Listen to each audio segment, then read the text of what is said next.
नमस्कार भक्तों। पिछले अध्याय में हमने जाना कि अधिक मास का महत्व क्या है और यह क्यों आता है। अब हम जानेंगे वह अद्भुत और भावक कथा जिसके कारण अधिक मास को भगवान विष्णु का प्रिय मास बनने का सौभाग्य प्राप्त हुआ। यह कथा प्राचीन काल की है, जब सृष्टि की रचना हो चुकी थी। तब समय को व्यवस्थित करने के लिए 12 महीनों की व्यवस्था की गई।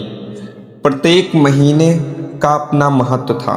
लोग उनका सम्मान करते थे, उनके आने पर उत्सव मनाते थे और शुभ कार्य संपन्न करते थे। लेकिन एक मास ऐसा भी था जिसे कोई सम्मान नहीं मिलता था।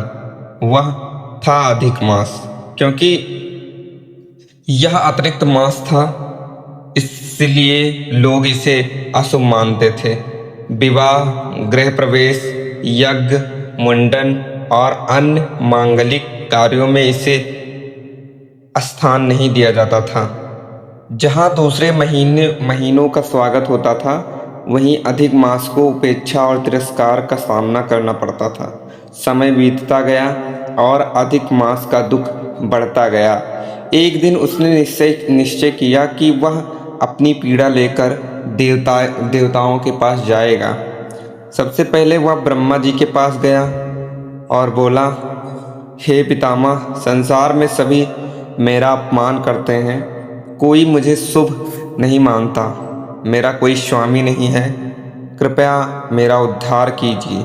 ब्रह्मा जी ने उसकी बात सुनी और कहा, हे मास, मैं सृष्टि का रचयिता हूँ, लेकिन तुम्हारी इस समस्या का समाधान भगवान विष्णु ही कर सकते हैं। तुम उनकी शरण में जाओ। भगवान शिव ही कर सकते हैं, तुम उनकी शरण में जाओ। यह सुनकर अधिक मास भगवान शिव के पास पहुंचा। भगवान शिव ने भी उसकी करुणा कथा सुनी और कहा, हे मास, भगवान विष्णु समस्त जगत के पालन करता है, वही तुम्हारे दुख को दूर कर सकते हैं।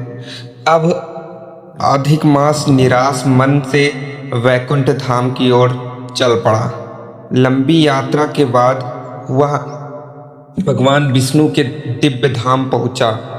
वहां का अलौकिक सौंदर्य देखकर वह भाव विभोर हो गया। भगवान विष्णु शेषनाग की सैया पर विराजमान थे और माता लक्ष्मी उनकी सेवा कर रही थी। अधिक मास भगवान के चरणों में गिर गया और रोते हुए बोला, हे प्रभु, संसार में मेरा कोई सम्मान नहीं है। लोग मुझे मलमास कहकर तिरस्कार करते हैं। सभी शुभ कार्यों से मुझे दूर रखा जाता है। मेरा कोई स्वामी नहीं है। मैं अत्यंत दुखी हूँ। भगवान विष्णु ने प्रेम पूर्वक उसे उठाया और उसके आंसू पोंछते हुए कहा, हे मास, दुखी मत हो।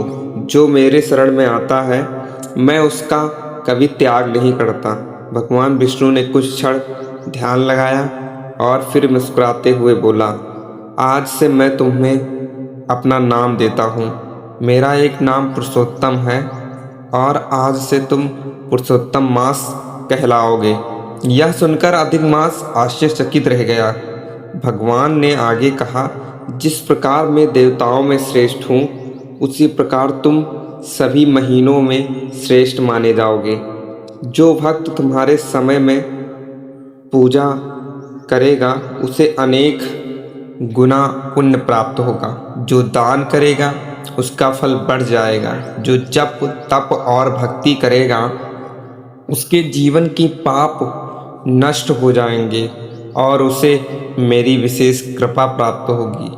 भगवान के इन वचनों से अधिक मास का सारा दुख दूर हो गया। उसका चेहरा आनंद से खिल उठा। उसी समय देवताओं ने पुष्प वर्षा की और घोषणा की, आज से यह मास पुरुषोत्तम मास कहलाएगा। तब से अधिक मास केवल एक अतिरिक्त महीना नहीं रहा, बल्कि भगवान विष्णु का प्रिय और अत्यंत पवित्र मास बन गया। भक्तों, यह कथा हमें यह एक महान शिक्षा देती है। जिस प्रकार में देवताओं में यह शिक्षा देती है कि